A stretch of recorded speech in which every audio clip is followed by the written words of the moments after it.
dans tous les cas.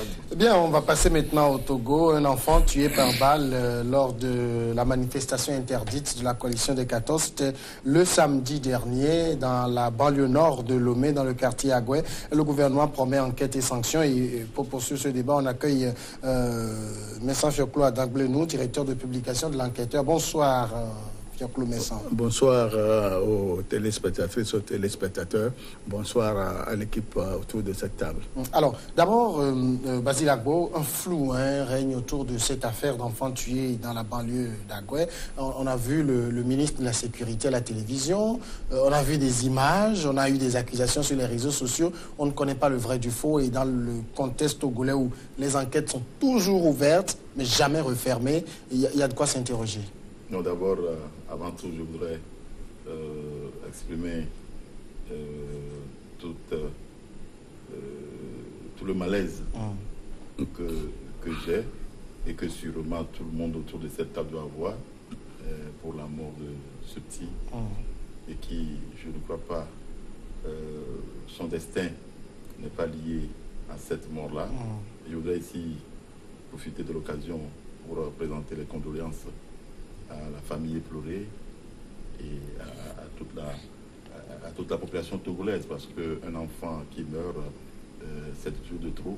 Et un Togolais qui tombe encore à ce moment-ci, je dis c'est toujours de trop. Et donc toutes nos condoléances à la famille éplorée et les condoléances aux Togolais. Pour en revenir à la question que vous posez, c'est vrai qu'après ce décès, il y a eu tellement d'informations qui ont circulé, des vidéos qui ont circulé, des condamnations, un peu par-ci, par-là. On a accusé, des accusations même sont sorties.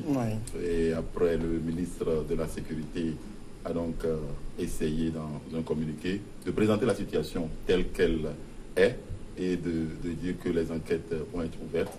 Comme vous êtes en train de le dire, les enquêtes sont ouvertes au Togo, ne sont jamais fermées. Je souhaite qu'on puisse donc finir avec ce cycle d'enquête ouverte et non fermée pour que nous puissions donc savoir identifier donc, les auteurs de ce malheur. Mais je reviens pour dire ceci, qu'il faudrait que les populations comprennent également que lorsque nous sommes face à une situation comme celle-là où il y a une manifestation qui est interdite par les autorités du pays et toute personne qui appelle à braver les interdictions expose les populations appelées à ces risques-là. Parce que c'est vrai que lorsque vous êtes dans un pays que nous appelons pays de droit, chacun a le droit de s'exprimer. Mais dès l'instant où l'État intervient pour donner un certain nombre de directives, je crois pour ma part que la bonne position serait de respecter l'interdiction de l'État. En bravant les interdits de l'État, la question se pose de savoir si ceux qui bravent l'interdiction de l'État ne sont pas en train de viser quelque chose. C'est-à-dire que on sait qu'en l'interdisant la marche et qu'en bravant donc l'interdit, il y aura de l'huile à bûche.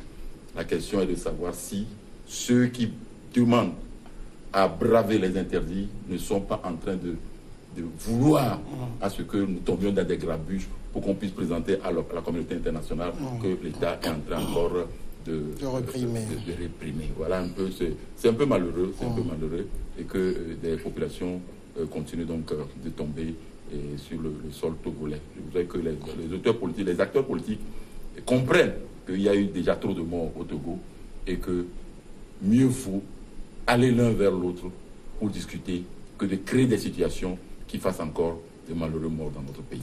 Mais sans surplus, je l'ai déjà dit, il y a un flou autour de cette affaire. L'enfant, il est décédé. Qui l'a tué? On sait qu'il a été atteint par une balle. On a dit que la balle a un point d'entrée, mais pas de point de sortie. On parle d'une balle qui est à la fois utilisée avec les fusils de chasse que par l'armée. Finalement, il y a un véritable cafouillage autour de cette affaire. Oui, à suivre de près le communiqué du ministre de la Sécurité, tout est clair. Il est vraiment dit que la balle qui a tué l'enfant, on la retrouve au niveau des fusils de chasse et au niveau de l'armée. Et qui a réellement tiré, personne ne sait. Ouais. Bon, toujours au niveau des manifestations, quand il y a mort d'homme, c'est toujours un mort de trop. Et ce petit qui est mort ne mérite pas ce sort. Mais il est aussi vrai que... D'autant qu'il n'avait rien à voir avec les manifestations, c'est un petit mécanicien. D'habitude, ceux qui tombent n'ont toujours rien avec la manifestation parce que ceux qui disent d'aller manifester sont loin de ces actions.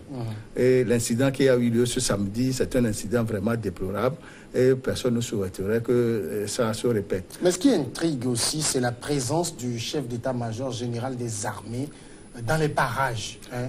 Ça laisse vraiment interrogateur. Qu'est-ce qu'il a à faire là-bas quand la manifestation est assurée par, est sécurisée par la FOSE, qui est placée sous l'autorité du ministre de la Sécurité? Mais personne ne peut interdire au chef d'état-major d'aller où il veut, quand il veut. Si sur les réseaux sociaux on lui attribue un fait, c'est qu'il est à ce moment-là à un mauvais moment. Raison pour laquelle on lui attribue le fait. Qui aujourd'hui peut prouver que c'est lui qui a fait X. Bon, non, nous on n'est pas dans cette accusation, mais le fait même qu'il soit là, parce que le ministre a dit qu'il veut vérifier le dispositif sécuritaire, c'est pas son travail là. C'est pas un dispositif de défense qui est là, c'est la sécurité et c'est le ministre de la Sécurité. Oui, bien sûr, c'est le ministre de la Sécurité qui, en principe, supervise la FOSE. Mais en tant que chef d'état-major, personne ne peut l'empêcher d'aller où il veut, quand il veut, comme je viens de le dire tantôt. Il est chef d'état général. Il choisit d'aller sur un lieu de manifestation. Je dis, il n'y a aucun texte qui lui interdit d'aller à un endroit sur toute l'étendue du territoire. Il peut aller où il veut, quand il veut. Et c'est pourquoi j'ai dit tout à l'heure qu'il est allé là-bas et c'est au mauvais moment. Et l'incident est arrivé et c'est pourquoi les gens lui collent cet incident. Rodrigue.